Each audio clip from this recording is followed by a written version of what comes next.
Meus irmãos, eu vos saúdo a todos com a paz do Senhor. Irmão Eziel quem fala. Estou passando para deixar uma rápida reflexão da palavra de Deus, nessa feita no Salmo 146 e o versículo 5 passaremos a ler. Diz assim: Bem-aventurado aquele que tem o Deus de Jacó por seu auxílio e cuja esperança está posta no Senhor, seu Deus. Amados irmãos, eu gostaria de, nesse dia, deixar uma rápida reflexão sobre a esperança que vence o mundo. Estamos vivendo em um contexto onde falar de esperança parece demais paradoxal, pois o que vemos e ouvimos em jornais, TVs, internets, é um cenário de destruição, um cenário caótico, um cenário que tem gerado medo, pavor, pessoas estão trancadas dentro de casas, outras com medo, sem ter nenhuma perspectiva de futuro. E esperança é ter perspectiva de futuro, é ter um olhar no ponto de vista de um futuro próximo que vai mudar o cenário. Esse é o cenário que nós estamos vivendo. Entretanto, a palavra de Deus nos convida a olhar na direção do céu, porque no céu não há crise, no céu não há catástrofe, no céu há esperança. E é por isso que precisamos olhar na direção do céu, porque na direção do céu é onde vem o nosso socorro, é da onde vem a resposta que nós estamos precisando. Uma pessoa que tem esperança tem motivação para viver, tem motivação para sonhar, lutar e seguir em frente na sua jornada. Bem verdade que virá coisas ruins, dificuldades sobre a vida dela, mas ela tem esperança de mudança. É preciso, meus irmãos, tirarmos de dentro de nós o pessimismo. É preciso lutarmos contra o pessimismo. Alimentar nossa alma de esperança, acreditando em dias melhores, porque nós temos esta esperança, que dias melhores surgirão sobre as nossas vidas. Quem tem esperança, meus irmãos, tem segurança e alegria em pensar no futuro próximo, em um futuro melhor para nós. Ter esperança é ter uma perspectiva de futuro melhor. E a nossa esperança, ela não se baseia e ela não está exclusiva nesta vida. O apóstolo Paulo diz em 1 Coríntios capítulo 15, versículo 19, se a nossa esperança em Cristo se limitar apenas a esta vida, somos mais infelizes de todos os homens. A nossa esperança, ela não está apenas nesta vida. A nossa esperança, ela está numa vida por vir, numa vida eterna. A expressão aqui de vida eterna vem do original grego da palavra zoe, vida plena, vida que não termina com a morte. Esta vida que Jesus falou, por exemplo, lá no capítulo 10 do livro de João, do Evangelho de João, que o ladrão vem senão a roubar, a matar e a destruir. Mas eu, Jesus disse, vim para que tenham vida e a tenha com abundância. Ora, a vida que Jesus veio proporcionar e tem proporcionado para a humanidade é uma vida plena, é uma vida que não termina com a morte, é uma vida que transpõe a existencialidade dessa vida humana. É esta vida que o Senhor. Portanto, a nossa esperança não está nessa vida. A nossa esperança está numa vida por vir. Portanto, meus irmãos, diante desse cenário caótico que nós estamos vivendo, esse cenário de medo, de pavor, talvez você esteja me perguntando como manter a esperança, como ter esperança e manter a esperança diante desse cenário que nós estamos vivendo. E aí, eu tenho 4 respostas para te dar diante dessa pergunta. Primeiro ponto que eu gostaria de destacar aqui, que para termos esperança e mantermos a esperança em Deus, é preciso lembrar das coisas boas. Em Lamentações de Jeremias, capítulo 3, versículo 21, o profeta de Deus, ele diz: quero trazer à memória aquilo que me pode dar esperança. Procurar pensar em coisas boas, evitar coisas ruins do dia a dia, nesses dias que nós estamos dentro de casa, é preciso a gente alimentar a nossa mente e o nosso coração de coisas boas. O que é que você tem colocado dentro da sua mente? O que é que você tem colocado dentro do seu coração? É preciso lembrar de coisas boas, ocupar a nossa mente de coisas boas. Alguém disse que nós somos aquilo que pensamos. Nós somos aquilo que pensamos. O que é que você tem pensado durante esses dias? Como está a sua mente? O apóstolo Paulo, escrevendo aos Filipenses, no capítulo 4, versículo 8 de Filipenses, ele diz: quanto mais, irmãos, tudo que é verdadeiro, tudo que é honesto, tudo que é justo, tudo que é puro, tudo que é amável, tudo que é de boa fama, se há alguma virtude e se há algum louvor, nisso é que você deve ocupar a sua mente. Eu gosto desse versículo. Quando ele diz que tudo que é amável, tudo que é puro, tudo que é de boa fama, tudo que tem virtude, e se há algum louvor, ou seja, o que é que deve ocupar a nossa mente? Esse louvor aqui é, se há alguma coisa que você está pensando que engrandece o reino de Deus, se é aquilo que venha projetar você para cima e não para baixo, não ocupando a sua mente em coisas denegativas, coisas que venham simplesmente te colocando para baixo, levando você a viver uma vida de pessimismo. Mas você precisa ocupar a sua mente naquilo que é bom. O que é que tem ocupado a sua mente nesses dias? O que você tem colocado dentro do seu coração? O que é que você está ouvindo?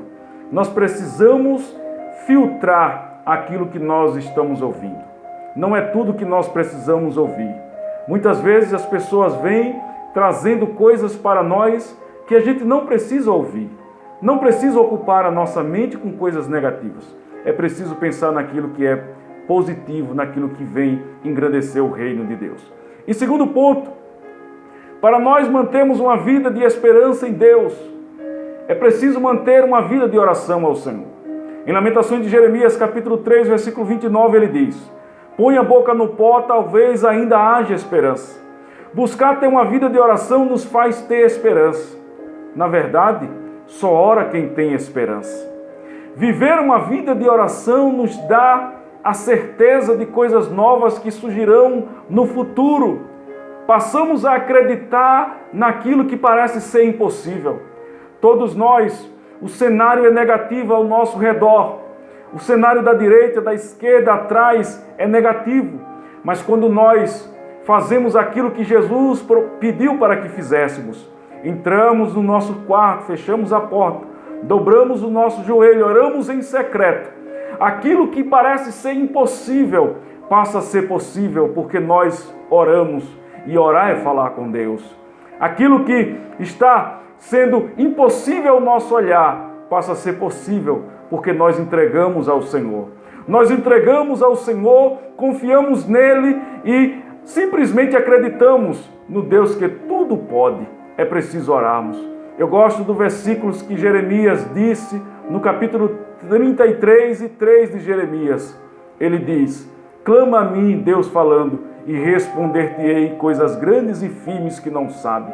Nesse versículo nós aprendemos duas coisas. Primeiro, Deus escuta as nossas orações.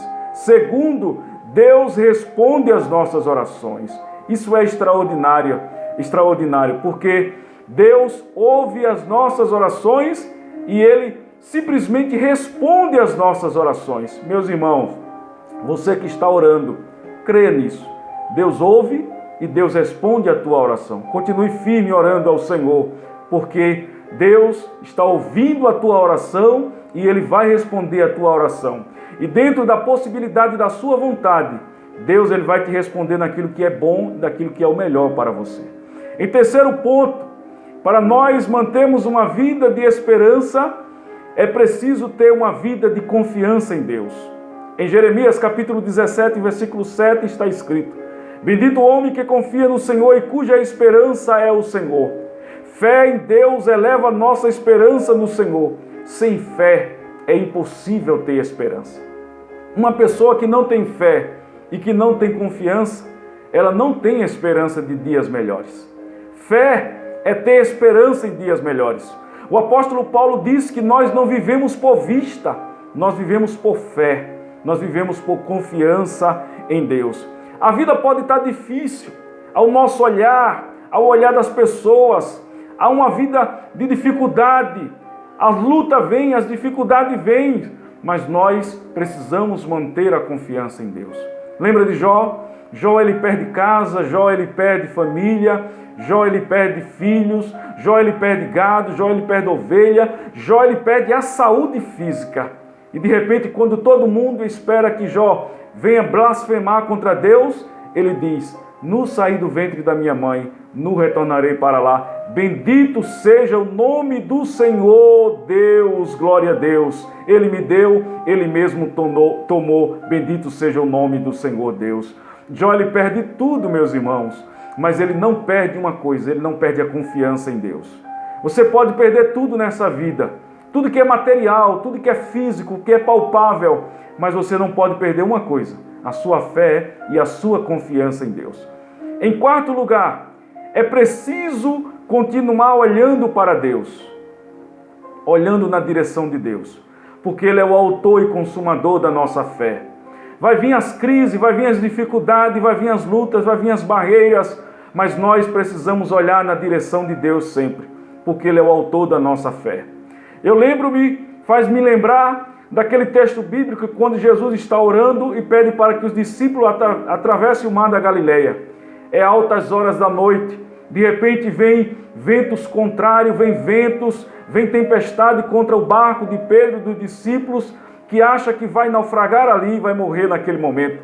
De repente vem Jesus andando por cima das águas, e eles pensam que é um fantasma, e ele grita: "É um fantasma", e Jesus diz: "Não sou eu, Jesus." E Pedro diz: "Se é tu, manda aí ter contigo." E Jesus diz: "Vem, Pedro."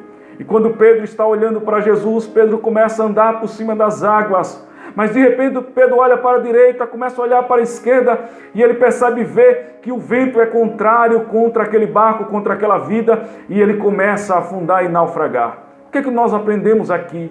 Que quando nós estamos olhando para Deus, olhando para Jesus, vem o vento, vem a tempestade, vem o mar, vem as ondas com ímpeto contra a nossa casa, mas nós não afundamos porque estamos olhando para Deus. Mas quando olhamos para o lado, olhamos para a esquerda, passamos a olhar para o problema, a dificuldade, passamos a olhar para a perseguição, e de repente nós passamos a afundar. Mas no texto bíblico diz que Pedro não afundou, porque a mão de Jesus foi estendida para Pedro, e levantou a Pedro e disse: "Vem, homem de pequena fé." Talvez você, por algum momento da vida, passou a ter alguma dificuldade, passou a olhar para a dificuldade e passou a afundar. Mas nesse dia de hoje, Jesus estende a mão dele e te ergue novamente e te diz: "Você não vai afundar, você não vai naufragar. A minha mão está estendida sobre a tua casa, sobre a tua vida. Você não vai naufragar, homem. Você não vai naufragar, mulher. O seu casamento não vai naufragar, a sua família não vai naufragar, porque há uma mão estendida de Deus sobre a tua casa." É preciso, meus irmãos, continuar olhando para Deus. É preciso ocupar a nossa mente com coisas boas. É preciso manter uma vida de oração. É preciso manter uma vida de confiança. E é preciso olhar para Jesus, autor e consumador da nossa fé. Quando nós fazemos isto que a gente acabou de dizer pela palavra de Deus, a nossa esperança está viva dentro de nós. A nossa esperança está viva e a gente não está como o mundo, perplexo, com medo, apavorado, mas nós estamos acreditando que a vitória é do povo de Deus em nome de Jesus, porque nós temos esperança dentro de nós, o nosso coração está cheio de esperança dentro do Senhor Deus. Que Deus em Cristo continue abençoando a tua casa, a tua família, que a esperança esteja dentro de você, que o seu coração e a sua mente e a sua alma esteja cheio de esperança para vencer as barreiras, as dificuldades em nome do Senhor Jesus, em nome de Jesus.